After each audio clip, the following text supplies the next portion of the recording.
ನಮಸ್ಕಾರ, super prime ಎಟ್ 9ಗೆ ಸ್ವಾಗತ.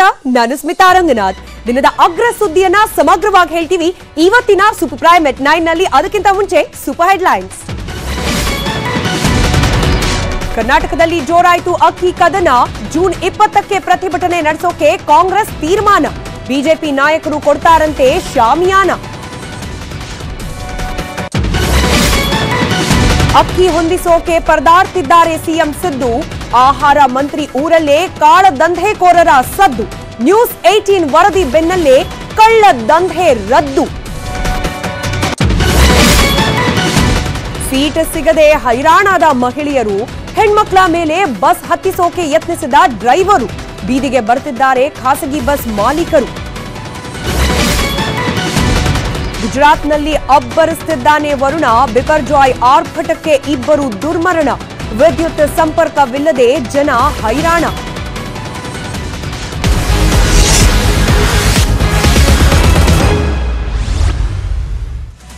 ಇವತ್ತು ರಾಜ್ಯಾದ್ಯಂತ ನಡೀತಾ ಇರೋ ರಾಜಕೀಯ ಪಿಕ್ಚರ್ ಹೆಸರು ಅಕ್ಕಿ ವಾರ್.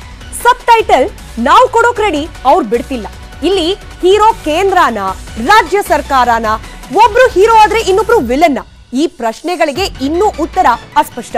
ಆದ್ರೆ ಇಲ್ಲಿ ಬಲಿಪಶು ಮಾತ್ರ ಅನ್ನಭಾಗ್ಯಕ್ಕಾಗಿ ಕಾಯ್ತಾ ಇರೋ ನಾವು, ನೀವು ಅಂದ್ರೆ ಜನಸಾಮಾನ್ಯರು. 10 ಕೆಜಿ ಅಕ್ಕಿ ರಾಜ್ಯ ರಾಜಕೀಯದಲ್ಲಿ ಕೋಲಾಹಲ ಎಬ್ಬಿಸಿದೆ. ಕೇಂದ್ರ ಸರ್ಕಾರ ಅಕ್ಕಿ ಕೊಡಲ್ಲ ಅಂದಿದ್ದಕ್ಕೆ ಕಾಂಗ್ರೆಸ್ಸಿಗರು ಕೆರಳಿದ್ದು ಜೂನ್ 20ರಂದು ಪ್ರತಿಭಟನೆ ಮಾಡಲು ನಿರ್ಧರಿಸಿದ್ದಾರೆ.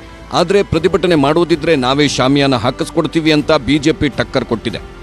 20ನೇ ತಾರೀಕು 11 ಗಂಟೆಗೆ ನಮ್ಗೆ ಆಗ್ತಾ ಇರೋಂಥ ಅನ್ಯಾಯದ ವಿರುದ್ಧ, ಬಿಜೆಪಿಯ ಕೇಂದ್ರ ಸರ್ಕಾರದ ವಿರುದ್ಧ ಒಂದು ಪ್ರತಿಭಟನೆ ಕಾರ್ಯಕ್ರಮವನ್ನ ಹಮ್ಮಿಕೊಳ್ತಾ ಇದ್ದೇವೆ. ಈಗ ಕಾಂಗ್ರೆಸ್ ಅವರು ಏನ್ ಪ್ರತಿಭಟನೆ ಮಾಡ್ತೀನಿ ಅಂತ ಇದಾರೋ ಆರಾಮ್ಸೆ ಮಾಡ್ಲಿ.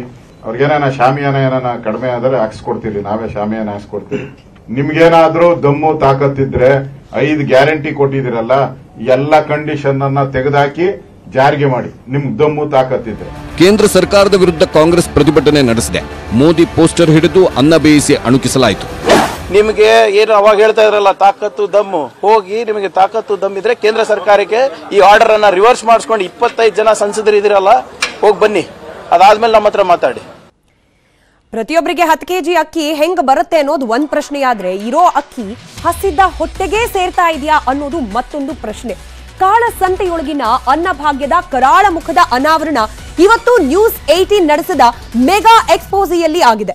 ಭತ್ತವೇ ಬೆಳೆಯದ ನಾಡಿನಲ್ಲಿ 10 ರೈಸ್ ಮಿಲ್ಗಳಿಗೆ ಕೆಲಸ ಏನು ಅನ್ನೋ ಸಣ್ಣ ಅನುಮಾನ ಕೂಡ ನಮ್ಮ ಅಧಿಕಾರಿಗಳಿಗೆ ಬರ್ಲಿಲ್ವಾ ಅನ್ನೋ ಪ್ರಶ್ನೆಯನ್ನ ನಿಮ್ಮ ಮುಂದೆ ಇಡ್ತಾ ಈ ವರದಿ ತೋರಿಸ್ತೀವಿ, ನೋಡ್ಬಿಡಿ. 10 ಕೆಜಿ ಆಹಾರ ಧಾನ್ಯವನ್ನ ಕೊಡ್ತೇವೆ, 10 ಕೆಜಿ ಅಕ್ಕಿಯನ್ನು ಕೊಡ್ತೀವಿ ಅನ್ನೋ ಮಾತನ್ನು ಹೇಳಿದ್ದೇವೆ. 10 ಕೆಜಿ ಅಕ್ಕಿ ನಿಶ್ಚಿತ. ಕಾಂಗ್ರೆಸ್ನ ಪಂಚ ಗ್ಯಾರಂಟಿ ಪೈಕಿ ಅನ್ನಭಾಗ್ಯ ಪ್ರಮುಖ ಯೋಜನೆ. ಆದರೆ ಅನ್ನಭಾಗ್ಯದ ಅಸಲಿಯತ್ತನ್ನ ನ್ಯೂಸ್ 18 ಬಯಲು ಮಾಡಿದೆ. ಕೋಲಾರದ ಕೆಲ ರೈಸ್ ಮಿಲ್ಗಳಲ್ಲಿ ಪಡಿತರ ಅಕ್ಕಿ ಪಾಲಿಶ್ ಮಾಡಿ ಮಾರುವ ದಂಧೆ ನಡೆಯುತ್ತಿದೆ. ನ್ಯೂಸ್ 18 ಟೀಮ್ ಅದೇ ದಂಧೆ ಬೆನ್ನತ್ತಿ ಹೋಗಿತ್ತು.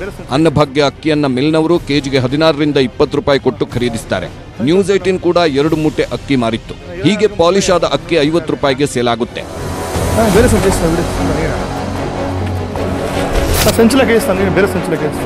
ఇది ఫస్ట్ టైం మేము కూడా అక్కడ బస్ స్టాండ్ వేస్తూ ఉంటుంది అంగడిలో కాదు 100 సిక్కింది కావాల్సింటే 100 సిక్కింది రాగలు పంపిస్తాను కావాల్సిందా.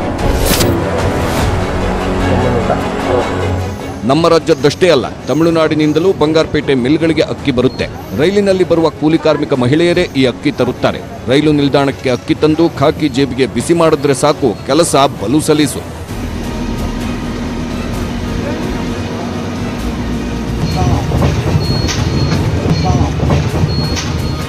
ನ್ಯೂಸ್ 18 ವರದಿ ಪ್ರಸಾರ ಆಗ್ತಿದ್ದಂತೆ ಸುಬ್ರಹ್ಮಣ್ಯೇಶ್ವರ ರೈಸ್ ಮಿಲ್ ಮೇಲೆ ಅಧಿಕಾರಿಗಳು ರೇಡ್ ಮಾಡಿದ್ರು. ಪತ್ತೆಯಾದ 130 ಕ್ವಿಂಟಾಲ್ ಅಕ್ಕಿ ಪೈಕಿ 70 ಕ್ವಿಂಟಾಲ್ ಸರ್ಕಾರಿ ಅಕ್ಕಿಯೇ ಇತ್ತಂತೆ. ಸೊ ಇದರದ್ದೆಲ್ಲ ನಾವು ಇವತ್ತು ಮಹಾಜರ್ ಮಾಡಿದ್ದೀವಿ. ಇದ್ರ ಬೇಸಿಸ್ ಮೇಲೆ ಈ ಓನರ್ ಯಾರಿದ್ದಾರೆ ಅವ್ರಿಗೆ ನಾವು ನೋಟಿಸು ಸಹ ಇಶ್ಯೂ ಮಾಡ್ತೀವಿ. ಅವ್ರ ಹತ್ರ ಯಾವ ಬಿಲ್ಸ್ ಇದೆ ಅದನ್ನು ಪ್ರೊಡ್ಯೂಸ್ ಮಾಡೋಕ್ಕೆ. ಆ್ಯಂಡ್ ಒಂದಷ್ಟು PDS ಚೀಲಗಳು ಸಿಕ್ಕಿತ್ತು. ಸೊ ಅಲ್ಲಿ ನಮಗೆ ಪ್ರೈಮಾ ಫೇಸೆ ನೋಡೋಕ್ಕೆ ನಮ್ಮ ಫೋರ್ಟಿಫೈಡ್ ರೈಸ್ ಏನು PDS ಅಲ್ಲಿ ಇವಾಗ ಸಪ್ಲೈ ಇದೆ ಆ ರೈಸ್ ಥರ ಅನಿಸ್ತಿದೆ. ಸೊ ಅದ್ರ ಬೇಸಿಸ್ ಮೇಲೆ ನಾವೀಗ ಸ್ಯಾಂಪಲ್ಸ್ನೂ ಸಹ ಎಲ್ಲ ಸ್ಯಾಂಪಲ್ಸ್ನ ಡ್ರಾ ಮಾಡಿದ್ದೀವಿ. ಇದನ್ನು ಫೊರೆನ್ಸಿಕ್ ಲ್ಯಾಬೊರೇಟರಿ FSLಗೆ ಕಳಿಸ್ತೀವಿ. ಅಲ್ಲಿಂದ ರಿಪೋರ್ಟ್ ಬಂದ ಮೇಲೆ ಅದು ಪ್ರೂವ್ ಆದಾಗ ಅವರ ಮೇಲೆ ಆಕ್ಷನ್ ಆಗುತ್ತೆ.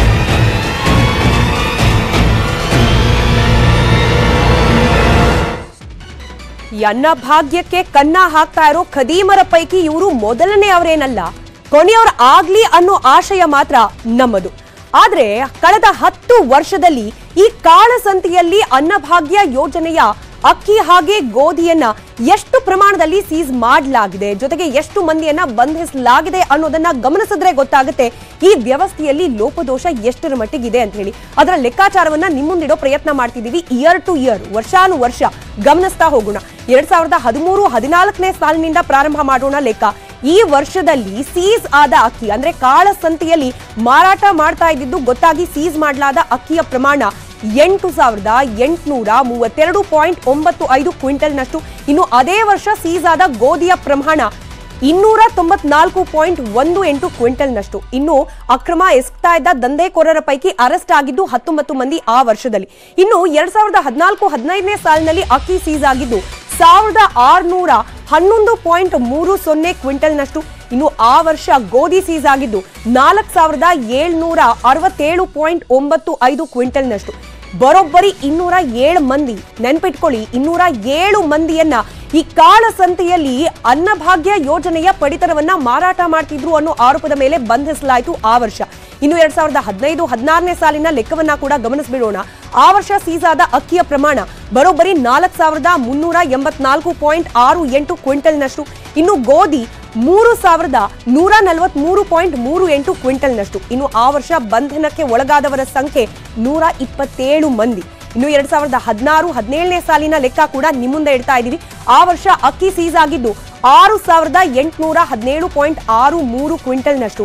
ಹಾಗೆ ಗೋಧಿ 6,006.18 ಕ್ವಿಂಟಲ್ನಷ್ಟು. ಬಂಧನಕ್ಕೆ ಒಳಗಾದವರು 68 ಮಂದಿ. ನಾವು ಯಾಕೆ ಈ ನಂಬರ್ ಅನ್ನ ಸ್ಪೆಸಿಫಿಕ್ ಆಗಿ ನಿಮ್ಮ ಮುಂದೆ ಇಡ್ತಿದೀವಿ ಅಂತಂದ್ರೆ, ಈ ಪ್ರಮಾಣದಲ್ಲಿ ಅಕ್ಕಿ, ಕ್ವಿಂಟಲ್ ಗಟ್ಲೆ ಅಕ್ಕಿ ಕಾಳ ದಂಧೆಯಲ್ಲಿ ಮಾರಾಟ ಆಗ್ತಿತ್ತು ಅಂತಂದ್ರೆ ಬಡವರ ಹೊಟ್ಟೆಗೆ ಹೋಗ್ತಾ ಇದೆಯಾ ಸರ್ಕಾರದ ಈ ಯೋಜನೆಗಳು ಅನ್ನೋ ಪ್ರಶ್ನೆ. ಆ ಪ್ರಶ್ನೆ ಅಲ್ಲಿಗೆ ನಿಲ್ಲಿಲ್ಲ. 2017-18ನೇ ವರ್ಷದ ಸಾಲಿನಲ್ಲೂ ಕೂಡ ರಿಪೀಟ್ ಆಗುತ್ತೆ. ಆ ವರ್ಷ ಸೀಸ್ ಆಗಿರುವ ಅಕ್ಕಿಯ ಪ್ರಮಾಣ 567 ಕ್ವಿಂಟಲ್. ಹಾಗೆ ಬಂಧನಕ್ಕೆ ಒಳಗಾದವರ ಸಂಖ್ಯೆ 70. ನಾನು ಅದಕ್ಕೆ ಹೇಳಿದ್ದು ಪ್ರಾರಂಭದಲ್ಲೇ, ಈ ಕಾಳ ಸಂತೆಯಲ್ಲಿ ಅಕ್ಕಿ ಗೋಧಿಯನ್ನ ಮಾರಾಟ ಮಾಡ್ತಿರುವವರು ನ್ಯೂಸ್ 18ನ ಮೆಗಾ ಎಕ್ಸ್ಪೋಸೆಯಲ್ಲಿ ಏನು ಇವತ್ತು ಎಕ್ಸ್ಪೋಸ್ ಆಗಿದ್ದಾರೆ, ಅವರು ಮೊದಲಿಗರಲ್ಲ, ಕೊನೆಯವರು ಆಗ್ಲಿ ಅನ್ನೋದು ನಮ್ಮ ಆಶಯ. ಇನ್ನು ನಿನ್ನೆ ರಾಜ್ಯ ಸರ್ಕಾರ ಬಿಜೆಪಿ ಸರ್ಕಾರದ ಅವಧಿಯಲ್ಲಿ ಕೈಗೊಳ್ಳಲಾಗಿದ್ದ 3 ಪ್ರಮುಖ ನಿರ್ಧಾರಗಳನ್ನ ಕ್ಯಾಬಿನೆಟ್ ಮೀಟಿಂಗ್ ನಲ್ಲಿ ವಾಪಸ್ ಪಡೆದಾಗ್ಲೇ ಈ ಚರ್ಚೆ ಶುರುವಾಗಿತ್ತು. ಏನಂತ, ಸರ್ಕಾರದ ಮುಂದೆ ಗ್ಯಾರಂಟಿ ಸವಾಲ್ ಬೆಟ್ಟದಂಗಿರುವಾಗ ಬೆಟ್ ಕಟ್ಟಿ ಜಿದ್ದಿಗೆ ಬಿದ್ದಂಗೆ ಯಾಕೆ ಇದೇ ಟೈಮ್ನಲ್ಲೇ ಮತಾಂತರ ನಿಷೇಧ ಕಾಯ್ದೆಯನ್ನ ವಾಪಸ್ ಪಡೆಯೋಕೆ ಸರ್ಕಾರ ಮುಂದಾಯಿತು ಅಂತ. ಕಾಯ್ದೆ ವಾಪಸ್ ಪಡೆಯೋದ್ರ ಹಿಂದೆ ಕೂಡ ಇದೆ ಒಂದಷ್ಟು ಲೆಕ್ಕಾಚಾರಗಳು. ಹಾಗಾದ್ರೆ ಆ ಸೀಕ್ರೆಟ್ ಲೆಕ್ಕಾಚಾರಗಳು ಯಾವ ರೀತಿ ಇದೆ ಅದನ್ನ ಗಮನಿಸೋ ಪ್ರಯತ್ನ ಮಾಡ್ತಾ ಹೋಗೋಣ. ಒಂದಷ್ಟು ಕಾರಣಗಳು ನಮ್ಮ ಮುಂದೆ ಬಂದು ನಿಲ್ಕೊಳ್ತಾ ಇದೆ. ಸತ್ಯಾನ ಸುಳ್ಳ ಅನ್ನೋದರ ಸ್ಪಷ್ಟನೆ ಸರ್ಕಾರದಿಂದ ಲಭ್ಯ ಆಗಬೇಕಾಗಿದೆ. ಹಾಗಾದ್ರೆ ಕಾರಣ ಒಂದೇನು? ಗ್ಯಾರಂಟಿ ಯೋಜನೆ ವಿಳಂಬ ಆಗ್ತಾ ಇರೋದನ್ನ ಮರೆಮಾಚೋ ಪ್ರಯತ್ನ ಏನಾದ್ರೂ ಸರ್ಕಾರ ಮಾಡ್ತಿದ್ಯಾ? ಜನರ ಗಮನವನ್ನ ಡಿವಿಯೇಟ್ ಮಾಡ್ಲಿಕ್ಕೋಸ್ಕರ ಈ ಗ್ಯಾರಂಟಿ ಗಲಾಟೆಯಿಂದ ನೇರವಾಗಿ ಮತಾಂತರ ನಿಷೇಧ ಕಾಯ್ದೆಯ ಜೊತೆಗೆ ಬಿಜೆಪಿ ಸರ್ಕಾರದ 3 ನಿರ್ಧಾರಗಳನ್ನ ವಾಪಸ್ ಪಡೆದು ಜನರ ಗಮನವನ್ನ, ವಿರೋಧ ಪಕ್ಷದ ಗಮನವನ್ನ ಆ ಕಡೆ ಸೆಳೆಯೋ ಪ್ರಯತ್ನ ಆಗ್ತಿದ್ಯಾ ಅನ್ನೋ ಅನುಮಾನ. ಹಾಗೆ ಕಾರಣ 2, ಗ್ಯಾರಂಟಿ ವಿಳಂಬವೇ ಬಿಜೆಪಿಗೆ ಪ್ರಮುಖ ಅಸ್ತ್ರ ಆಗ್ತಾ ಇದೆ.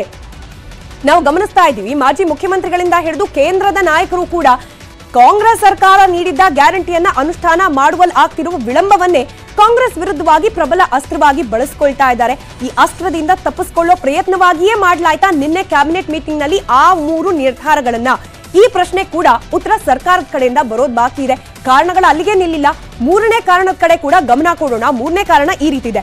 ಬಿಜೆಪಿ ಹೋರಾಟದ ದಿಕ್ಕು ತಪ್ಪಿಸುವ ಪ್ಲಾನ್ ಏನಾದ್ರೂ ಕಾಂಗ್ರೆಸ್ನ ಇರಾದೆಯಾ? ಬಿಜೆಪಿ ಈಗ ಪ್ರಬಲ ಅಸ್ತ್ರವನ್ನ ಕೈಯಲ್ಲಿ ಹಿಡ್ಕೊಂಡು ಪ್ರತಿನಿತ್ಯ ಪ್ರತಿ ಕ್ಷಣ ಕೂಡ ಕಾಂಗ್ರೆಸ್ನ ನಾಯಕರು ಸಿಕ್ಕಲ್ಲಿ ಈ ಪ್ರಶ್ನೆಯನ್ನ ಕೇಳ್ತಿದ್ದಾರೆ. ಗ್ಯಾರಂಟಿ ಅನುಷ್ಠಾನ ಯಾವಾಗ, ಸರಿಯಾಗಿ ಆಗ್ತಿಲ್ಲ ಯಾಕೆ ಅಂತ ಹೇಳಿ ಈ ಅಸ್ತ್ರ ಹಾಗೆ ಈ ಒಂದು ಹೋರಾಟದ ದಿಕ್ಕನ್ನ ಬೇರೆಡೆಗೆ ಡಿವಿಯೇಟ್ ಮಾಡೋ ತಂತ್ರವಾಗಿ ಏನಾದ್ರೂ ಈ 3 ಕಾಯ್ದೆಗಳನ್ನ ವಾಪಸ್ ಪಡೆಯೋ ನಿರ್ಧಾರ ಅನ್ನೋ ಪ್ರಶ್ನೆ. ಹಾಗೆ ಕಾರಣ 4 ಗ್ಯಾರಂಟಿ ಜಾರಿಗೆ ಇನ್ನೂ ಸಮಯ ಬೇಕಾಗಿದೆ. ಈಗ ಗಮನಿಸ್ತಾ ಇದ್ವಿ ಸರ್ಕಾರ ಮಾಡ್ತಾ ಇರುವ ಸರ್ಕಸ್ ಅನ್ನ. ಒಂದೊಂದು ಗ್ಯಾರಂಟಿ ಅನುಷ್ಠಾನಕ್ಕೂ ಕೂಡ ಸಾಕಷ್ಟು ಸವಾಲುಗಳು ಸರ್ಕಾರದ ಮುಂದೆ ಬಂದು ನಿಲ್ತಾ ಇದೆ. ಈ ಸವಾಲುಗಳನ್ನ ಉತ್ತರ ಕಂಡುಕೊಳ್ಳೋಕೆ ಸಮಯ ಅವಶ್ಯಕ. ಹೀಗಾಗಿ ಈ ಸಮಯವನ್ನ ಬೈ ಮಾಡಲಿಕ್ಕೆ, ಈ ಸಮಯದಲ್ಲಿ ಜನರು ಹಾಗೆ ವಿರೋಧ ಪಕ್ಷಗಳ ಗಮನವನ್ನ ಬೇರೆಡೆಗೆ ಸೆಳೆಯಲಿಕ್ಕೆ ಈ ಪ್ರಯತ್ನ ಆಯ್ತಾ? ಹಾಗೆ ಕಾರಣ ಇದು. ವಿರೋಧ ಪಕ್ಷಗಳ ಗಮನ ಬೇರೆಡೆಗೆ ಸೆಳೆದು ತಡವಾಗಿ ಗ್ಯಾರಂಟಿಯನ್ನ ಜಾರಿ ಮಾಡೋದು. ಯಾವಾಗ ವಿರೋಧ ಪಕ್ಷದವರು ಜೊತೆಗೆ ಜನಸಾಮಾನ್ಯರು ಈ 3 ನಿರ್ಧಾರಗಳ ಬಗ್ಗೆ ಗಮನವನ್ನ ಇಟ್ಟಿರ್ತಾರೆ, ಆಗ ಒಂದಷ್ಟು ಸಮಯ ಸಿಗುತ್ತೆ. ಆ ಸಮಯವನ್ನ ಈ ಗ್ಯಾರಂಟಿ ಅನುಷ್ಠಾನಕ್ಕೆ ಉಪಯೋಗಿಸಿಕೊಳ್ಳೋ ಪ್ರಯತ್ನ ಏನಾದ್ರೂ ರಾಜ್ಯ ಸರ್ಕಾರ ಮಾಡ್ತಿದ್ಯಾ ಅನ್ನೋ ಅನುಮಾನ. ಇನ್ನು ಆರೋಪಗಳು ಸತ್ಯಕ್ಕೆ ದೂರವಾದದ್ದು ಅನ್ನೋದು ಸರ್ಕಾರದ ವಾದ ಆಗಿರುತ್ತೆ. ನಿಮ್ಗೆ ಅದು ಗೊತ್ತಿದೆ ಕೂಡ. ಆದ್ರೆ ಗ್ಯಾರಂಟಿ ವಿಳಂಬ ಯಾಕೆ ಅನ್ನೋದು ಜನಸಾಮಾನ್ಯರ ಪ್ರಶ್ನೆ. ಅದರಲ್ಲೂ ಈ ಗೃಹಲಕ್ಷ್ಮಿ ಯೋಜನೆಯಲ್ಲಿ ಆಗ್ತಿರೋ ವಿಳಂಬ ಇದೆಯಲ್ಲ, ಇದಕ್ಕೆ ಕಾಂಗ್ರೆಸ್ ಬೇರೆಯದ್ದೇ ಸಮರ್ಥನೆಯನ್ನ ಕೊಡ್ತಾ ಇದೆ. ಹಾಗಾದ್ರೆ ಈ ಸಮರ್ಥನೆಯ ಅಂಶಗಳು ಯಾವ ರೀತಿ ಇದೆ, ಯಾಕಾಗ್ತಿದೆ 2,000 ರೂಪಾಯಿ ಮಹಿಳೆಯರ ಕೈಯಲ್ಲಿ ಇಡ್ಲಿಕ್ಕೆ ವಿಳಂಬ? ಇದ್ರ ಬಗ್ಗೆ ಸರ್ಕಾರ ಕೊಡ್ತಾ ಇರೋ ಸಮರ್ಥನೆ ಏನು ಗಮನಿಸ್ತಾ ಹೋಗೋಣ ಪಾಯಿಂಟ್ ಟು ಪಾಯಿಂಟ್. ಸಮರ್ಥನೆ ಸಂಖ್ಯೆ 1, ಗೃಹಲಕ್ಷ್ಮಿ ಜಾರಿಗೆ ಹೆಚ್ಚಿನ ಸಮಯ ಬೇಕು. ಇದನ್ನ ಖುದ್ದು ಮಹಿಳಾ ಮತ್ತು ಮಕ್ಕಳ ಕಲ್ಯಾಣ ಇಲಾಖೆಯ ಸಚಿವರಾದ ಲಕ್ಷ್ಮೀ ಹೆಬ್ಬಾಳ್ಕರ್ ಅವರೇ ಹೇಳಿದ್ದಾರೆ. ನಾವು ಅನ್ಕೊಂಡಿದ್ವಿ ಜೂನ್ 15ರಿಂದ ಅಪ್ಲಿಕೇಶನ್ ಕೊಟ್ಬಿಡೋಣ ಅಂತ ಹೇಳಿ, ಆದ್ರೆ ಇದಕ್ಕೆ ಸಮಯ ಬೇಕಾಗ್ತಾ ಇದೆ. ಯಾಕಂತಂದ್ರೆ ಅನರ್ಹರು ಫಲಾನುಭವಿಗಳ ಆಗದೇ ಇರೋ ರೀತಿಯಲ್ಲಿ ಅರ್ಹರಿಗೇನೆ 2,000 ರೂಪಾಯಿ ಸಿಗೋ ರೀತಿಯಲ್ಲಿ ಮಾಡ್ಬೇಕಂದ್ರೆ ಒಂದಷ್ಟು ವ್ಯವಸ್ಥೆ ಆಗ್ಬೇಕು. ಆ ವ್ಯವಸ್ಥೆ ಮಾಡ್ಕೊಳ್ಳುವಲ್ಲಿ ವಿಳಂಬ ಆಗ್ತಾ ಇದೆ, ಸಮಯ ಬೇಕು ಅನ್ನೋದು ಮೊದಲ ಸಮರ್ಥನೆ. ಸಮರ್ಥನೆ ಅಲ್ಲಿಗೆ ನಿಲ್ಲಿಲ್ಲ. ಎರಡನೇ ಸಮರ್ಥನೆ ಏನು ಸರ್ಕಾರದ ಕಡೆಯಿಂದ? ಸೇವಾ ಕೇಂದ್ರಗಳಲ್ಲಿ ದಿನಕ್ಕೆ 200 ಅರ್ಜಿ ಸಲ್ಲಿಕೆ ಮಾಡಬಹುದು. ಎಲ್ಲಿ ಅಪ್ಲಿಕೇಶನ್ ಹಾಕಬೇಕು ಅನ್ನೋ ಪ್ರಶ್ನೆಗೆ 2 ಉತ್ತರ ಕೊಟ್ಟಿತ್ತು ಕಾಂಗ್ರೆಸ್ ಸರ್ಕಾರ. ಆಫ್ಲೈನ್, ಆನ್ಲೈನ್ ಅಂತ ಹೇಳಿ. ಆನ್ಲೈನ್ ಆಗಿ ಬಳಕೆ ಮಾಡ್ಕೊಳ್ಳುವವರ ಸಂಖ್ಯೆ ನಿಮ್ಗೆ ಗೊತ್ತಿರೋ ಹಾಗೆ ಕಡಿಮೆನೆ. ಹೀಗಾಗಿ ಡೈರೆಕ್ಟ್ ಆಗಿ ಕೇಂದ್ರಗಳಿಗೆ ಹೋಗಿ ಅಪ್ಲಿಕೇಶನ್ ಹಾಕೋಣ ಅಂತಂದ್ರೆ ಸೇವಾ ಕೇಂದ್ರಗಳಲ್ಲಿ ಒಂದು ದಿನಕ್ಕೆ ಪ್ರಾಕ್ಟಿಕಲ್ ಆಗಿ ಯೋಚನೆ ಮಾಡಿದಾಗ 200ಕ್ಕಿಂತ ಅಪ್ಲಿಕೇಶನ್ ಹೆಚ್ಚಿಗೆ ಸಂಖ್ಯೆಯಲ್ಲಿ ಪಡ್ಕೊಳ್ಳೋಕೆ ಕಷ್ಟ ಆಗುತ್ತೆ. ಜನರು ಹೆಚ್ಚು, ಅಪ್ಲಿಕೇಶನ್ ಪಡ್ಕೊಳ್ಳೋ ಸಂಖ್ಯೆ ಕಡಿಮೆ ಅನ್ನೋ ಚಾಲೆಂಜ್. ಇನ್ನು ಸಮರ್ಥನೆ ಸಂಖ್ಯೆ 3, ಗ್ರಾಮೀಣ ಭಾಗದಲ್ಲಿ ಹೆಚ್ಚಿನ ಜನರಿದ್ದಾರೆ. ಜನರು ಹೆಚ್ಚಾಗಿರೋದ್ರಿಂದ ಕೇವಲ 200 ಜನರ ಹತ್ರ ಅಪ್ಲಿಕೇಶನ್ ತಗೊಳ್ತೀವಿ ಅಂದ್ರೆ ಗಲಾಟೆ ಆಗೋ ಸಾಧ್ಯತೆ ಇರುತ್ತೆ. ಹಾಗೆ ಸಾವಿರಾರು ಜನರಿಗೆ 1 ಗ್ರಾಮ್ 1 ಕೇಂದ್ರ, ಈ ಒಂದು ಆ ಕೇಂದ್ರಕ್ಕೆ ಹೋಗಿ ಯೋಜನೆಗೆ ಅರ್ಜಿಯನ್ನ ಸಲ್ಲಿಕೆ ಮಾಡಿ ಅಂತ ಹೇಳಿದ್ರೆ ಜನಸಂದಣಿ ಹೆಚ್ಚಾಗುತ್ತೆ. ಹಾಗೆ ಅಲ್ಲಿರುವ ಅಧಿಕಾರಿಗಳಿಗೂ ಕೂಡ ಅಪ್ಲಿಕೇಶನ್ ಅನ್ನ ಇಸ್ಕೊಳ್ಳೋದು, ಅದನ್ನ ಸ್ಕ್ರೂಟಿನಿ ಮಾಡೋದು, ಈ ಕೆಲಸ ಸಾಕಷ್ಟು ತ್ರಾಸ ತಂದಿಡುತ್ತೆ. ಹಾಗೆ ಸಮರ್ಥನೆ ಸಂಖ್ಯೆ 5, ಅರ್ಜಿ ಸಲ್ಲಿಕೆಗೆ ಮೊಬೈಲ್ ಆಪ್ ಅನ್ನ ಪ್ಲಾನ್ ಮಾಡ್ತಿದೀವಿ. ಈಗ ಮ್ಯಾನ್ಯುಯಲ್ ಆಗಿ ಅಂದ್ರೆ ಆ ವ್ಯಕ್ತಿಯೇ ಹೋಗಿ ಅರ್ಜಿ ಹಾಕೋದನ್ನ ತಪ್ಪಿಸುವ ಸಲುವಾಗಿ ಮೊಬೈಲ್ ನಲ್ಲೇ ಅಪ್ಲಿಕೇಶನ್ ಕೊಡೋಕೆ ಸಾಧ್ಯ ಆಗುವ ಒಂದು ಆಪ್ ಅನ್ನ ರೆಡಿ ಮಾಡ್ತಿದೀವಿ. ಅದಕ್ಕೊಂದಷ್ಟು ಸಮಯ ಬೇಕು ಅನ್ನೋದು. ಹಾಗೆ ಮೊಬೈಲ್ ಆಪ್ ಮೂಲಕ ಕೂತಲ್ಲೇ ಅರ್ಜಿ ಸಲ್ಲಿಕೆ ಮಾಡುವ ಅವಕಾಶವನ್ನ ನಾವು ಕಲ್ಪಿಸ್ಕೊಡ್ತೀವಿ. ಅದಕ್ಕೊಂದಷ್ಟು ಸಮಯ ಬೇಕಾಗುತ್ತೆ ಅನ್ನೋ ಸಮರ್ಥನೆ ಸರ್ಕಾರದ ಕಡೆಯಿಂದ. ನೀವು ಭೌತಿಕವಾಗಿ ಅರ್ಜಿ ಸಲ್ಲಿಸಿದ್ರೆ ದುರುಪಯೋಗ ಆಗೋ ಸಾಧ್ಯತೆ ಕೂಡ ಇರುತ್ತೆ. ಯಾರ್ದೋ ಹೆಸರಲ್ಲಿ ಇನ್ಯಾರೋ ಹಾಕೋದು ಅಥವಾ ಯಾರಿಗೆ ಈ ಒಂದು ಯೋಜನೆಯ ಫಲ ಅರ್ಹರಿಲ್ಲ ಅವ್ರಿಗೂ ಕೂಡ ಅರ್ಜಿ ಸಲ್ಲಿಕೆಯಾಗಿ ಫಲ ಲಭ್ಯ ಆಗೋ ಸಾಧ್ಯತೆ ಇರುತ್ತೆ. ಇದೆಲ್ಲವನ್ನ ಕೂಡ ತಪ್ಪಿಸುವ ಸಲುವಾಗಿ ನಾವು ಒಂದಷ್ಟು ಸಮಯವನ್ನ ಕೇಳ್ತಿದ್ದೀವಿ ಅನ್ನೋದು ಸದ್ಯಕ್ಕೆ ಸರ್ಕಾರದ ಸಮರ್ಥನೆ. ಅಲ್ಲಿಗೆ ಗ್ಯಾರಂಟಿ ಗಲಾಟೆ ನಡುವೆ ಜಾರಿ ಆಗಿರೋ ಏಕೈಕ ಗ್ಯಾರಂಟಿ ಅಂದ್ರೆ ಅದು ಮಹಿಳೆಯರಿಗೆ ಉಚಿತ ಸಂಚಾರ. ಇದನ್ನ ಘೋಷಿಸಿ ಸರ್ಕಾರ ಏನೋ ಸದ್ಯಕ್ಕೆ ಸೈಲೆಂಟ್ ಆಗ್ಬಿಟ್ಟಿದೆ. ಆದ್ರೆ ಸೈಡ್ ಎಫೆಕ್ಟ್ಸ್ ಬಗ್ಗೆ ಗಮನ ಕೊಡ್ಲೇಬೇಕಲ್ವಾ? ಸಂಚಾರಕ್ಕೆ ಬಸ್ಗಳೇ ಸಾಕಾಗ್ತಿಲ್ಲ. ಇರೋ ಬಸ್ನಲ್ಲಿ ಕಂಡಕ್ಟರ್ ಕಾಲಿಡೋಕು ಆಗ್ತಾ ಇಲ್ಲ. ಬರೋ ಬಸ್ ಹತ್ತೋಕು ಕೂಡ ನೂಕುನುಗ್ಲು. ಇನ್ನು ಕೆಲ ಕಡೆ ಅಂತೂ ಬಸ್ ನಿಲ್ಸೋದು ಇಲ್ಲ. ಫ್ರೀ ಬಸ್ ಎಫೆಕ್ಟ್ ಎಲ್ಲೆಲ್ಲಿ ಹೇಗಿದೆ ನೀವೇ ನೋಡಿ. ಫ್ರೀ ಬಸ್ ಬಿಟ್ಟಿದ್ದು ಇರೋ ಬರೋ ಬಸ್ಗಳೆಲ್ಲ ತುಂಬಿವೆ. ಕಲಬುರಗಿ ಜಿಲ್ಲೆಯ ಸೇಡಂ ಬಸ್ ನಿಲ್ದಾಣದಲ್ಲಿ ಬಸ್ ಹತ್ತಲು ಮಹಿಳೆಯರು ಪರದಾಡಿದ್ರು. ಮಹಿಳೆಯರು ನಾಮುಂದು ತಾಮುಂದು ಅಂತ ಬಸ್ ಹತ್ತಿದ ವಿಡಿಯೋ ವೈರಲ್ ಆಗಿದೆ. ಕೊಳ್ಳೇಗಾಲದ ಗೊರವನಹಳ್ಳಿ ಲಕ್ಷ್ಮೀ ದರ್ಶನಕ್ಕೆ ಅಪಾರ ಸಂಖ್ಯೆಯ ಮಹಿಳೆಯರು ಬಂದಿದ್ರು. ಆದರೆ ಮಹಿಳಾ ಪ್ರಯಾಣಿಕರು ಹೆಚ್ಚಾಗಿದ್ದಕ್ಕೆ ಯಾವ ಬಸ್ ನಿಲ್ಲಿಸುತ್ತಿರಲಿಲ್ಲ. ಆಕ್ರೋಶಗೊಂಡ ಮಹಿಳೆಯರು ಬಸ್ಗೆ ಅಡ್ಡಲಾಗಿ ನಿಂತಿದ್ದಾರೆ. ಕೆರಳಿದ ಬಸ್ ಚಾಲಕ ಮಹಿಳೆಯರ ಮೇಲೆ ಬಸ್ ಹತ್ತಿಸಲು ಯತ್ನಿಸಿದ್ದಾನೆ. ರಾಯಚೂರಿನಲ್ಲೂ ಮಹಿಳಾ ಪ್ರಯಾಣಿಕರ ಸಂಖ್ಯೆ ಹೆಚ್ಚಾಗ್ತಿದೆ. ದೇವದುರ್ಗ ತಾಲೂಕಿನ ಜಾಲಹಳ್ಳಿಯಲ್ಲಿ ಬಸ್ ಹತ್ತಲು ಮಹಿಳೆಯರ ನೂಕುನುಗ್ಗಲು ಕಾಣಿಸಿತು. ಸರ್ಕಾರದ ಶಕ್ತಿ ಯೋಜನೆಯಿಂದ ಖಾಸಗಿ ಬಸ್ ಮಾಲೀಕರು ಬೀದಿಗೆ ಬರ್ತಿದ್ದಾರೆ. ಮಂಡ್ಯದಲ್ಲಿ ಸರ್ಕಾರಿ ಬಸ್ಗಳು ಫುಲ್ ಆಗ್ತಿದ್ದು ಖಾಸಗಿ ಬಸ್ ಪ್ರಯಾಣಿಕರಿಲ್ಲದೆ ಬಿಕೋ ಅಂತಿವೆ. ಏನು ಮೋಸ ಮಾಡಿದಿ ಸಿದ್ದರಾಮಯ್ಯ, ಸಿದ್ದರಾಮಯ್ಯ ಸರ್ಕಾರದ ಭಾಗ್ಯಗಳ ಬಗ್ಗೆ ಕಲಬುರಗಿ ಜಿಲ್ಲೆಯ ಹಿಪ್ಪರಗಿಯ ನೀಲಮ್ಮ ಎಂಬ ಅಜ್ಜಿ ವಿಡಂಬನೆ ಮಾಡಿ ಹಾಡು ಹಾಡಿದ್ದಾರೆ. ಸಸಿ ಕಡಿಗಾಗ್ಯಾಳೋ ಸಿದ್ದರಾಮಯ್ಯ, 2,000 ರೂಪಾಯಿ ಕಾಲಾಗ. ಇನ್ನು ಮತಾಂತರ ನಿಷೇಧ ಕಾಯ್ದೆ ತೆರವು ಹಾಗೂ ಪಠ್ಯ ಪುಸ್ತಕ ಪರಿಷ್ಕರಣೆ ಘೋಷಣೆ ಬಿಜೆಪಿ ಪಡೆಗೆ ನುಂಗಲಾರದ ತುತ್ತಾಗಿದೆ. ಸರ್ಕಾರದ ಈ ನಿರ್ಧಾರವನ್ನೇ ಅಸ್ತ್ರ ಮಾಡಿಕೊಳ್ಳೋಕು ಕೇಸರಿ ಟೀಮ್ ಮುಂದಾಗ್ತಾ ಇದೆ. ಟಿಪ್ಪು ವೈಭವೀಕರಣ ಅಂತ ಬಿಜೆಪಿ ನಾಯಕರು ಮತ್ತೆ ಕೂಗು ಹಾಕ್ತಿದ್ದಾರೆ.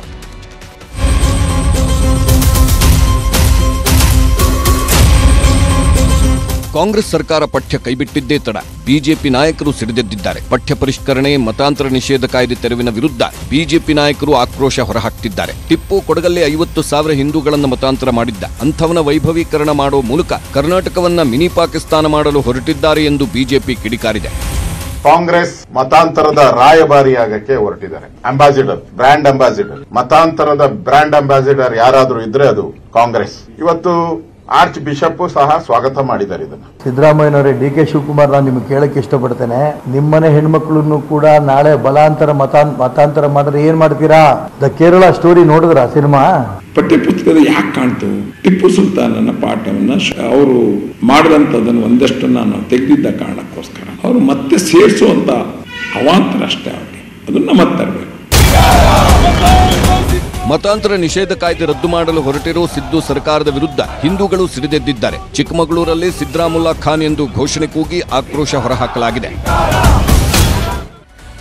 ವಾಪಸ್ ಗ್ಯಾರಂಟಿ ಕಡೆಗೆ ಬರೋಣ. ಈ ಗ್ಯಾರಂಟಿ ಅನುಷ್ಠಾನಕ್ಕೆ ಹಣ ಹೊಂದಿಸೋಕೆ ಮದ್ಯದ ಬೆಲೆ ಏರಿಕೆ ಮಾಡುತ್ತೆ ರಾಜ್ಯ ಸರ್ಕಾರ ಅನ್ನೋ ಮಾತಿತ್ತು. ನಾವು ಮದ್ಯದ ದರ ಹೆಚ್ಚಿಸುವುದಿಲ್ಲ ಅಂತ ಅಬಕಾರಿ ಸಚಿವ ಆರ್.ಬಿ. ತಿಮ್ಮಾಪುರ ಹೇಳಿದ್ದಾರೆ. ನಾವು ಯಾವುದೇ ರೇಟನ್ನ ಏರಿಕೆ ಮಾಡಿಲ್ಲ ಅಂತ ಕೂಡ, ಅಂತ ಯಾವುದೇ ಪ್ರಸ್ತಾಪ ನಮ್ಮ ಇಲಾಖೆ ಮುಂದೆ ಇಲ್ಲ ಅಂತ ಕೂಡ ಸಚಿವರು ಹೇಳಿದ್ದಾರೆ. ನಾನು ಅಬಕಾರಿ ಇಲಾಖೆಯನ್ನು ಕಂಡ ಹಾಗೆ ನಾವು ಯಾವುದೇ ರೇಟನ್ನು ಈ ಸದ್ಯ ಏರಿಸೋದಿಲ್ಲ ಅಂತ ಪ್ರಸ್ತಾವನೆ ನಮ್ಮ ಹತ್ರ ಇಲ್ಲ. ಅಂಥದ್ದೇನಾದ್ರೂ ಪ್ರಸ್ತಾವನೆ ಬಂದ್ರೆ ನಾನು ನಿಮಗೆ ತಿಳಿಸ್ತೀನಿ. ಪ್ರಶ್ನೆ ಸಚಿವರು ಏನೇ ಹೇಳಿದ್ರು ಕೂಡ ಅಸಲಿ ಮ್ಯಾಟರ್ ಏನಪ್ಪಾ ಅಂತಂದ್ರೆ ಮದ್ಯದ ಮೇಲೆ 10 ರೂಪಾಯಿ ಬೆಲೆ ಏರಿಕೆಯಾಗಿದೆ. ಅಲ್ಲಿಗೆ ನಮ್ಮ ಮಂತ್ರಿಗಳಿಗೆ ಮಾಹಿತಿ ಕೊರತೆನಾ ಅಥವಾ ಸುಳ್ಳು ಹೇಳಿದ್ರ ಮಂತ್ರಿಗಳು ಅನ್ನೋ ಅನುಮಾನ ಮೂಡುತ್ತೆ. ಯಾಕೆ ಹೀಗೆ ಹೇಳ್ತಿದ್ದೀನಿ? ಕಾರಣ ಕೂಡ ಇದೆ. ಅದೇ ಮದ್ಯದ ದರ ಏರಿಕೆ ಆಗಿರೋದು. ಹಾಗಾದ್ರೆ ಎಷ್ಟೆಷ್ಟು ಅನ್ನೋ ನಿಮ್ಮ ಪ್ರಶ್ನೆಗೆ ಉತ್ತರ ಈ ರೀತಿ ಇದೆ. ಕಿಂಗ್ ಫಿಶರ್ನ ಹಳೆ ದರ 160 ರೂಪಾಯಿ ಇದ್ರೆ ಈಗ 10 ರೂಪಾಯಿ ಹೆಚ್ಚಿಗೆ ಆಗಿ 170 ರೂಪಾಯಿಗೆ ಬಂದ್ ನಿಂತಿದೆ. ಅಲ್ಲಿಗಾಯ್ತು ಬೆಲೆ ಏರಿಕೆ 10 ರೂಪಾಯಿದು. ಆದ್ರೆ ಸಚಿವರು ಹೇಳ್ತಿದ್ದಾರೆ ಯಾವುದೇ ರೀತಿಯ ಬೆಲೆ ಏರಿಕೆ ಆಗಿಲ್ಲ ಅಂತ ಹೇಳಿ. ಕೇವಲ ಇದೊಂದು ಬ್ರ್ಯಾಂಡ್ ಮಾತ್ರ ಅಲ್ಲ, ಬಡ್ವೈಸರ್ಗೆ ಹಳೆ ದರ ಇದ್ದಿದ್ದು 200 ರೂಪಾಯಿ, ಆದ್ರೆ 20 ರೂಪಾಯಿ ಹೆಚ್ಚಿಗೆ ಆಗಿ ಇದೀಗ 220 ರೂಪಾಯಿ ಕೊಡಬೇಕು ಗ್ರಾಹಕರು ಬಡ್ವೈಸರ್ ಅನ್ನ ಕೊಂಡ್ಕೊಳ್ಬೇಕು ಅಂತಂದ್ರೆ ಅಲ್ಲೂ ಆಯ್ತು ಬೆಲೆ ಏರಿಕೆ. ಹಾಗೆ ಟ್ಯೂಬ್ಬರ್ಗ್ ಹಳೆ ದರ ಇದ್ದಿದ್ದು 160 ರೂಪಾಯಿ, ಆದ್ರೆ ಈಗ 10 ರೂಪಾಯಿ ಹೆಚ್ಚಿಗೆ ಆಗಿ 170 ರೂಪಾಯಿ ಆಗಿದೆ. ಅಲ್ಲೂ ಆಯ್ತು ಬೆಲೆ ಏರಿಕೆ. ಹಾಗಾದ್ರೆ ಈ ದರ ಏರಿಕೆಯ ಆದೇಶವನ್ನ ಕೊಟ್ಟವ್ರು ಯಾರು? ಸಚಿವರಿಗೆ ಗಮನಕ್ಕೆ ಬರ್ದಲೇನೆ ಬೆಲೆ ಏರಿಕೆ ಆಯ್ತಾ? ಬೆಲೆ ಏರಿಕೆ ಆಗಿರೋದೇ ನಿಜ ಅಂದ್ರೆ ಯಾವ ಕಾರಣಕ್ಕೆ? ಇದಕ್ಕೆ ಉತ್ತರ ಕಾದ್ ನೋಡೋಣ. ಇನ್ನು ಎಣ್ಣೆ ರೇಟ್ ಅಷ್ಟೇ ಅಲ್ಲ, ತರಕಾರಿ, ಕರೆಂಟ್ ಬಿಲ್ ಕೂಡ ಏರಿಕೆ ಆಗ್ತಾ ಇದೆ. ಇದರ ನಡುವೆ ಮಾಂಸ ಕೂಡ ದುಬಾರಿ ಆಗ್ತಾ ಇದೆ. ಚಿಕನ್ ಹಾಗೆ ಮೊಟ್ಟೆ ದರದಲ್ಲಿ ದರ ಏರಿಕೆಯಾಗಿರೋದು ನಿಮ್ಮ ಗಮನಕ್ಕೆ ಬರ್ತಾ ಇದೆ. ಅದರಲ್ಲೂ ಈಗ ಹೇಳಿ ಕೇಳಿ ಬೇಸಿಗೆ ಕಾಲ, ಚಿಕನ್ಗೆ ಬೇಡಿಕೆ ಕಡಿಮೆ ಇರುತ್ತೆ, ಬೆಲೆ ಕೂಡ ಕಡಿಮೆ ಆಗ್ಬೇಕಾಗಿತ್ತು. ಆದ್ರೆ ಮೇವಿನ ಕೊರತೆಯಿಂದಾಗಿ ಕೋಳಿಗಳ ಸಾಕಾಣಿಕೆ ಕೂಡ ಕಡಿಮೆ ಆಗಿತ್ತು. ಆದ್ರೀಗ ಮದುವೆ ಸೀಸನ್ ಇದೆ, ಹೀಗಾಗಿ ಜಾತ್ರೆಗಳು ಶುರುವಾಗ್ತಾ ಇದೆ. ಚಿಕನ್ ಮಟನ್ ದರದಲ್ಲಿ ಭಾರಿ ಏರಿಕೆ ಇದೆ. ಹೀಗಾಗಿ ಡಿಮ್ಯಾಂಡ್ ಇರೋದ್ರಿಂದಾಗಿನೇ ದರದಲ್ಲೂ ಕೂಡ ಏರಿಕೆ ಆಗ್ತಾ ಇದೆ ಅನ್ನೋ ವಿಚಾರ. ಹಾಗಾದ್ರೆ ಎಷ್ಟು ಹೆಚ್ಚಳ ಆಗ್ತಾ ಇದೆ ಅದನ್ನು ಕೂಡ ಗಮನಿಸ್ತಾ ಹೋಗೋಣ. 110 ರೂಪಾಯಿ ಇದ್ದ ಕೆಜಿ ಬಾಯ್ಲರ್ ಚಿಕನ್ ದರ ಇದೀಗ 200ರಿಂದ 210 ರೂಪಾಯಿಗೆ ಏರಿಕೆಯಾಗಿದೆ. ಇನ್ನು ಫಾರಂ ಕೋಳಿ ದರ 140 ರೂಪಾಯಿ ಇದ್ದದ್ದು ಇದೀಗ 180ರಿಂದ 190 ರೂಪಾಯಿ ಆಗ್ತಾ ಇದೆ. ಜೊತೆಗೆ ರಾಜ್ಯದಲ್ಲಿ ಮೊಟ್ಟೆಗೆ ಡಿಮ್ಯಾಂಡ್ ಕೂಡ ಹೆಚ್ಚಾಗ್ತಾ ಇದೆ. ಹೀಗಾಗಿ ಪ್ರತಿ ಮೊಟ್ಟೆಯ ದರ 5 ರೂಪಾಯಿಯಿಂದ 6 ರೂಪಾಯಿ 50 ಪೈಸೆಗೆ ಏರಿಕೆಯಾಗಿದೆ. ಅಲ್ಲಿಗೆ ಇಲ್ಲೂ ಕೂಡ ಆಯ್ತು ದರ ಏರಿಕೆ. ಇದಕ್ಕೆ ರಾಜ್ಯ ಸರ್ಕಾರ ಯಾವ ರೀತಿ ಉತ್ತರ ಕೊಡುತ್ತೆ ಕಾದ್ ನೋಡಬೇಕಾಗಿದೆ. ಅಪ್ಪಳಿಸಿರೋ ಬಿಪರ್ಜಾಯ್ ಸೈಕ್ಲೋನ್ ಮಹಾಮಾರಿಯಂತೆ ಎಲ್ಲವನ್ನ ಕೂಡ ಆಪೋಷಣ ತೆಗೆದುಕೊಳ್ತಾ ಇದೆ. ಬಿರುಗಾಳಿ ಮಳೆಗೆ ಇವತ್ತೂ ಕೂಡ ಸಾಕಷ್ಟು ಹಾನಿಯಾಗಿದೆ.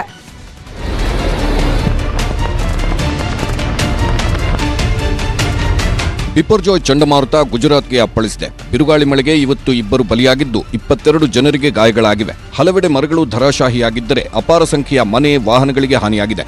ಸದ್ಯ ಚಂಡಮಾರುತ ರಾಜಸ್ಥಾನದತ್ತ ಬೀಸುತ್ತಿದ್ದು ಅದರ ಪ್ರಭಾವ ಕಡಿಮೆಯಾಗುವ ನಿರೀಕ್ಷೆ ಇದೆ.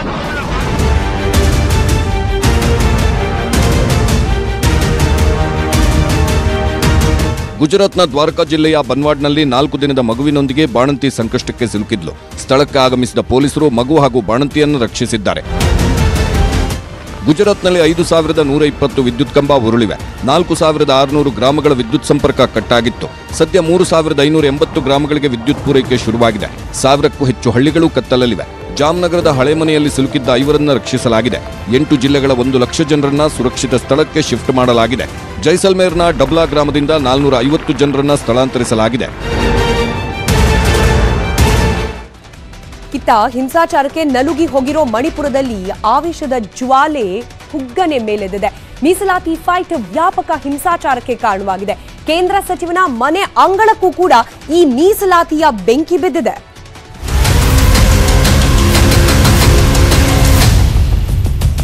ಮೀಸಲಾತಿ ಸಂಬಂಧ ಮಣಿಪುರದಲ್ಲಿ ನಡೆಯುತ್ತಿರುವ ಹೋರಾಟ ಮತ್ತೆ ಹಿಂಸಾಚಾರಕ್ಕೆ ತಿರುಗಿದೆ. ಪರಿಶಿಷ್ಟ ಪಂಗಡಕ್ಕೆ ತಮ್ಮನ್ನ ಸೇರಿಸಬೇಕೆಂದು ಪಟ್ಟು ಹಿಡಿದಿದ್ದ ಗುಂಪೊಂದು ಸೀದಾ ಕೇಂದ್ರ ಸಚಿವರ ಮನೆಗೆ ನುಗ್ಗಿ ಬೆಂಕಿ ಹಚ್ಚಿದ್ದಾರೆ.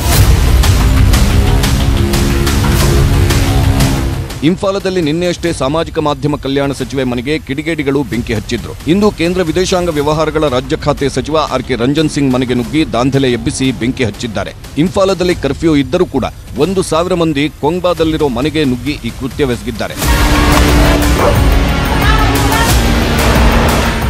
ಭಾರೀ ಸಂಖ್ಯೆಯಲ್ಲಿದ್ದ ಗುಂಪನ್ನು ತಡೆಯಲು ಭದ್ರತಾ ಸಿಬ್ಬಂದಿ ವಿಫಲರಾಗಿದ್ದಾರೆ. ಘಟನೆ ವೇಳೆ ಕೇಂದ್ರ ಸಚಿವರು ಮನೆಯಲ್ಲಿರಲಿಲ್ಲ. ಮೀಸಲಾತಿ ಹೋರಾಟದಲ್ಲಿ 1 ತಿಂಗಳ ಅವಧಿಯಲ್ಲಿ 100ಕ್ಕೂ ಹೆಚ್ಚು ಜನ ಈವರೆಗೂ ಸಾವನ್ನಪ್ಪಿದ್ದಾರೆ. ಘಟನೆ ಸಂಬಂಧ ಪ್ರತಿಕ್ರಿಯಿಸಿರೋ ರಂಜನ್ ಸಿಂಗ್ ಈ ಕೃತ್ಯ ಅಮಾನವೀಯವಾದದ್ದು ಅಂತ ಹೇಳಿದ್ದಾರೆ. With prayer I construct the house, but if someone is try to vandalize and demolish, I feel shocked, and I never expect such kind of attitudes and activities from my fellow citizens of this state. Abhishek Ambareesh Aviva ಮದುವೆ ಬಳಿಕ ಇವತ್ತು ಬೀಗರ ಔತಣಕೂಟ. ನಿರೀಕ್ಷೆಗೂ ಮೀರಿ ಜನ ಬಂದಿದ್ದಾರೆ. 50,000 ಜನರಿಗೆ ಮಾಡಿದ್ದ ಬಾಡೂಟ ಕೆಲವೇ ಗಂಟೆಗಳಲ್ಲಿ ಪಾತ್ರೆ ಖಾಲಿಯಾಗಿಸಿದೆ. ಊಟ ಸಿಗದೆ ಎಷ್ಟೋ ಜನ ಕೋಪಗೊಂಡಿದ್ರು. ಅಭಿಷೇಕ್ ಎಲ್ಲರನ್ನ ಕೂಡ ಸಮಾಧಾನ ಪಡಿಸಿದ್ರು.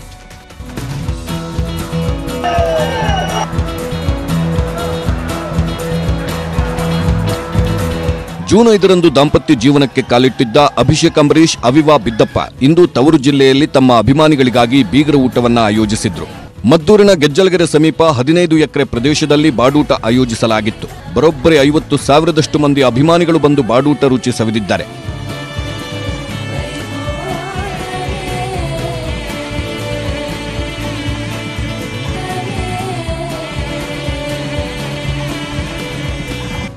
ಅವಿವಾ ಬೀಗರ ಔತಣಕೂಟದಲ್ಲಿ ಥೇಟ್ ಮಂಡ್ಯ ನಾಟಿ ಸ್ಟೈಲ್ನಲ್ಲಿ ಮುದ್ದೆ, ಬೋಟಿಗೊಜ್ಜು, ಮೊಟ್ಟೆ, ಮಟನ್, 2 ರೀತಿಯ ಚಿಕನ್, ಘೀ ರೈಸ್, ಬಿರಿಯಾನಿ, ಅನ್ನ, ತಿಳಿ ಸಾಂಬಾರ್ ಫುಡ್ ಮೆನುವಿನಲ್ಲಿತ್ತು. ಖುದ್ದು ಅಭಿಷೇಕ್ ದಂಪತಿಯೇ ಅಭಿಮಾನಿಗಳಿಗೆ ಊಟ ಬಡಿಸಿದ್ರು. ತುಂಬಾನೇ ಸಂತೋಷ. ನಾನು ಏನ್ ಭಾವಿಸಿದೆ ಅಂದ್ರೆ ಅವ್ರು ನಮ್ಮ ಜೊತೆ ಊಟ ಮಾಡೋ ಮುಖಾಂತರ ನಮ್ಗೆ ಆಶೀರ್ವಾದ ಮಾಡಿ ಹೋಗ್ತಾರೆ. ಇನ್ನೊಂದೇನಂದ್ರೆ ಈ ಮಂಡ್ಯದು ಅಂಬರೀಷನ ನಂಟು ಏನು ಅನ್ನೋದು ಹೇಳೋದೇ ಬೇಕಾಗಿಲ್ಲ, ನಿಮ್ಗೆಲ್ಲರೂ ಗೊತ್ತಿರೋ ವಿಚಾರನೇ. ಸೊ ಎಲ್ಲರೂ ಅವರವರ ರಾಜಕಾರಣದೆಲ್ಲ ಪಕ್ಕಕ್ಕಿಟ್ಟು ಅಂಬರೀಷನ ಮೇಲಿರೋ ಒಂದು ಪ್ರೀತಿಗೋಸ್ಕರ ಇಲ್ಲಿ ಬಂದವ್ರೆ. ಅವ್ರಿಗೆ ಊಟ ಹಾಕ್ಸೋದು ನಮ್ಮ ಭಾಗ್ಯ. ಸೊ ಇಷ್ಟು ಜನ ಬಂದಿದ್ರೆ ನಿಜವಾಗ್ಲೂ ಸಂತೋಷ. ಬಾಡೂಟ ಸವಿಯೋಕೆ ನೂಕುನುಗ್ಗಲೇ ಇತ್ತು. ಪೊಲೀಸರ ಲಾಠಿಯೇಟನ್ನು ಅಭಿಮಾನಿಗಳು ಸಹಿಸಿಕೊಳ್ಬೇಕಾಯ್ತು. ಇನ್ನು ಅಂಬರೀಷ್ ಅಭಿಮಾನಿಗಳು ಊಟಕ್ಕೂ ಮೊದಲು ಎಣ್ಣೆ ಹಿಡ್ಕೊಂಡೇ ಬಂದು ಜೈಕಾರ ಕೂಗಿದ್ರು. ನಾವು ಯಾವತ್ತು ಎಣ್ಣೆ ಹೊಡೆಯಲ್ಲ. ಇವತ್ತು ಅಂಬರೀಷ್ ಅಣ್ಣವ್ರ ಸಲುವಾಗಿ ಮತ್ತೆ ಬೀರುಡ್ ಸಲುವಾಗಿ ನಾವು ಇವತ್ತು ಹೊಡಿತೇವೆ. ಅಂಬಿ ಅಭಿಮಾನಿಗೋಸ್ಕರ, ಅಂಬಿ ಮಗನಿಗೋಸ್ಕರ, ನಮ್ಮ ಮಂಡ್ಯ ಕುಡಿಗೋಸ್ಕರ, ಬಾಡೂಟಕ್ಕೋಸ್ಕರ ತಗೊಂಡಿದ್ದೀವಿ. ಮದ್ಯಪಾನ, ಬಾಡೂಟ ಸೇವನೆ ಆದ್ಮೇಲೆ ಟೈಟ್ ಆದ ಅಭಿಮಾನಿಗಳು ಸುಮ್ಮನಿರಲಿಲ್ಲ. ಅಲ್ಲಿ ಸರಿಯಾದ ವ್ಯವಸ್ಥೆ ಇಲ್ಲ ಅಂತ ಕಿರಿಕ್ ತೆಗೆದ್ರು. ಪೊಲೀಸರು ದಾಂಧಲೆ ಎಬ್ಬಿಸುತ್ತಿದ್ದವರಿಗೆ ಮತ್ತೆ 2 ಏಟ್ ಕೊಟ್ಟು ವಶಕ್ಕೆ ಪಡೆದ್ರು. ಅಲ್ಲಿಗೆ ಅವಿವಾ ಬೀಗರ ಔತಣಕೂಟ ಯಶಸ್ವಿಯಾಗಿ ನಡೆಯಿತು. ದಿನದ ಮತ್ತಷ್ಟು ಪ್ರಮುಖ ಸುದ್ದಿಯನ್ನ ಕ್ವಿಕ್ ಆಗಿ ನೋಡೋಣ ಸೂಪರ್ ಸ್ಪೀಡ್ನಲ್ಲಿ. ಕಾಂಗ್ರೆಸ್ ಸ್ತ್ರೀ ಶಕ್ತಿ ಸಂಘಗಳ ಸಾಲ ಮನ್ನಾ ಭರವಸೆ ನೀಡಿತ್ತು. ಹೀಗಾಗಿ ಸಾಲ ವಸೂಲಿಗೆ ಹೋದ ಡಿಸಿಸಿ ಬ್ಯಾಂಕ್ ಅಧಿಕಾರಿಗಳನ್ನ ಹಗ್ಗದಿಂದ ಕಟ್ ಹಾಕೋಕೆ ಮುಂದಾದ ಘಟನೆ ಕೋಲಾರದ ಬೈರಕೂರು ಗ್ರಾಮದಲ್ಲಿ ನಡೆದಿದೆ. ಮಂಡ್ಯದ ಮೈಶುಗರ್ ಸಕ್ಕರೆ ಕಾರ್ಖಾನೆ ಪುನರಾರಂಭಗೊಂಡಿದೆ. ಇವತ್ತು ಬಾಯ್ಲರ್ಗೆ ಬೆಂಕಿ ಹಾಕುವ ಮೂಲಕ ಸಚಿವ ಶಿವಾನಂದ ಎಸ್ ಪಾಟೀಲ್ ಚಾಲನೆ ನೀಡಿದ್ದಾರೆ. ಈ ವೇಳೆ ಕೃಷಿ ಸಚಿವ ಚಲುವರಾಯಸ್ವಾಮಿ ಸೇರಿ ಸ್ಥಳೀಯ ನಾಯಕರು ಹಾಜರಿದ್ದರು. 2024ರ ಲೋಕಸಭೆ ಚುನಾವಣೆ ನಿಗದಿತ ಅವಧಿಗೂ ಮುನ್ನವೇ ನಡೆಯಬಹುದು ಅಂತ ಬಿಹಾರ ಸಿಎಂ ನಿತೀಶ್ ಕುಮಾರ್ ಹೇಳಿದ್ದಾರೆ. ಈ ಹಿಂದೆ ತಮಿಳುನಾಡು ಸಿಎಂ ಎಂಕೆ ಸ್ಟಾಲಿನ್ ಕೂಡ ಕರ್ನಾಟಕ ಸೋಲಿನಿಂದ ಕಂಗೆಟ್ಟ ಬಿಜೆಪಿ ಲೋಕಸಭಾ ಚುನಾವಣೆ ಬೇಗ ಮಾಡಬಹುದು ಎಂದಿದ್ರು. ಜಮ್ಮು ಕಾಶ್ಮೀರದ ಕುಪ್ವಾರದ ಗಡಿ ನಿಯಂತ್ರಣ ರೇಖೆ ಬಳಿ ಒಳ ನುಸುಳುತ್ತಾ ಇದ್ದ 5 ಉಗ್ರರನ್ನ ಭಾರತೀಯ ಯೋಧರು ಹತ್ಯೆಗೈದಿದ್ದಾರೆ.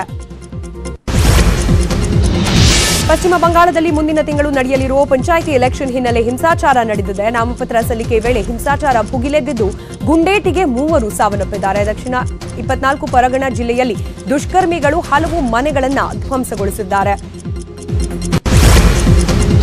ದೆಹಲಿಯಲ್ಲಿರುವ ನೆಹರು ಮೆಮೋರಿಯಲ್ ಮ್ಯೂಸಿಯಂ ಅಂಡ್ ಲೈಬ್ರರಿಯ ಹೆಸರು ಬದಲಾಯಿಸಲಾಗಿದೆ. ಪ್ರಧಾನಮಂತ್ರಿ ಮ್ಯೂಸಿಯಂ ಅಂಡ್ ಸೊಸೈಟಿ ಅನ್ನೋದಾಗಿ ಕರೆಯೋಕೆ ತೀರ್ಮಾನಿಸಲಾಗಿದೆ.